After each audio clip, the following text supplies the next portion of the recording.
Kalau saya sih melihat satu sisinya gini, bahwa dengan adanya penerimaan terhadap perbedaan, kan sebenarnya concern terbesar saya gitu sebagai seorang seksolog klinis adalah, diskriminasi, gitu ya. Jadi yang buat saya itu,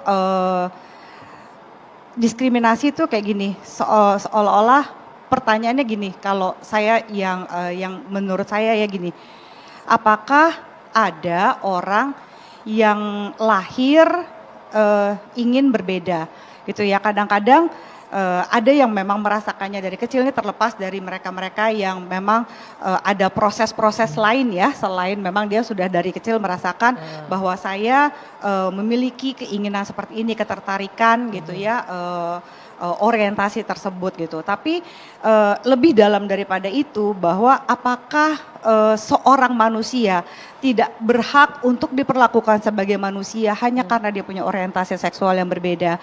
Apakah ketika dia punya perbedaan lalu kita boleh mendiskriminasi mereka, boleh membakar mereka, boleh misalnya memberikan sampah gitu ya, seperti pada waktu itu ada seorang YouTuber gitu ya, memberikan sampah kepada transgender gitu misalnya, atau orientasi seksual yang berbeda. Ini akhirnya kan menurut saya tidak menyelesaikan masalah. Ya kalau misalnya kita mau melihat bahwa bagaimana dengan menghargai perbedaan, bagaimana dengan ada banyak hal yang mungkin saya juga belum mengerti, ada yang mesti saya pelajari gitu. Tapi ketika ada perbedaan, apakah kita berhak untuk menghakimi pilihan orang lain, kita berhak mendiskriminasi si individu ini, mengucilkan gitu ya, itu sih yang menjadi concern saya. Ya. Ada kata diskriminasi, ada kata menghargai perbedaan. Apalagi tadi, ada banyak diksi yang menurut saya ini harus kita diskusikan lebih jauh ya. Mengapa? Karena pertama dalam konteks perbedaan jenis kelamin laki perempuan, nah inilah yang saya katakan tadi, naluri manusia berpasang-pasangan, berbeda pasangan, menikah secara sah, itu kan perbedaan tuh. Dan justru inilah yang menghindari diskriminasi. Nah sekarang pertanyaannya, bagaimana tentang penyimpangan seksual? Bukan begitu ya? Dalam konteks Fatwa 57 2014 tadi saya mengatakan dengan tegas, mengapa Islam mengharamkan?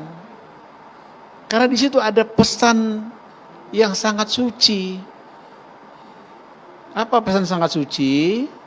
Agar manusia hidupnya aman, damai. Jadi begini loh, pikiran kita itu begini. Ini sekarang ada 97 juta. 97%, 270 juta. Ya kan? Mungkin ada 3% yang katakanlah 3%, Pak. Ya, Pak. Pengidap penyakit ini 7 juta. 7 juta, oke. Di Indonesia 7 juta. Iya, oke. Jadi berapa persen kira-kira itu? 3% kurang lebih itu ya. 3%. Jadi logikanya begini. Logika yang 90 sekian persen itu jangan dikorbankan itu loh.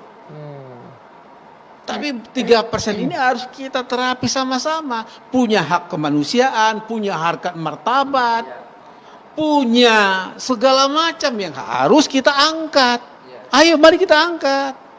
Nah pemerintah jangan saya setuju dengan Bapak Haikal, pemerintah jangan melakukan pembiaran.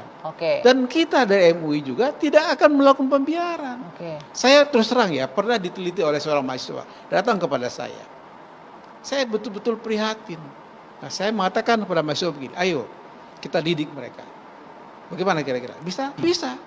Itu artinya apa? Itu artinya ada kemauan, ada niat, ada action. Jangan NATO, no action talk only. Itu maksud saya.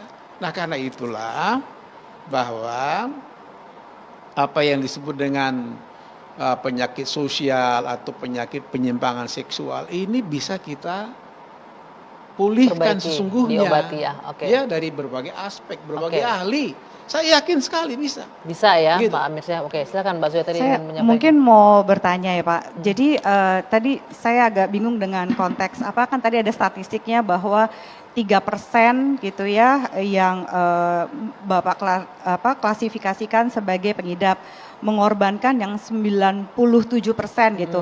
Bolehkah saya tahu mengorbankan dalam bentuk apa konkretnya Pak? Iya, jadi begini, jangan ada semacam stigma ya, mengatakan bahwa seolah-olah, bukan seolah-olah, tapi kata Mbak tadi, kita mendiskriminasi mereka, bukan. Atau menghakimi mereka, bukan.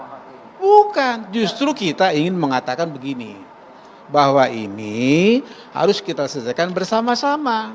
Dalam rangka apa? Dalam rangka memulihkan kemanusiaan. Kemanusiaan yang mana? Kemanusiaan yang mempunyai fitrah. Fitrah yang mana? Berhubungan. Oke. Ya, secara seksual yang sehat. Yang sehat itu yang mana? Ya tentu berbelayan jenis. Didasarkan prinsip-prinsip dalam agama, yaitu dalam Islam dilakukan akad nikah. Itulah maksud saya. Oke. Dan inilah yang dimaksud dengan untuk bagaimana melanjutkan keturunan yang sehat secara fisik dan mental. Gitu. Oke. Saya ingin ke Bung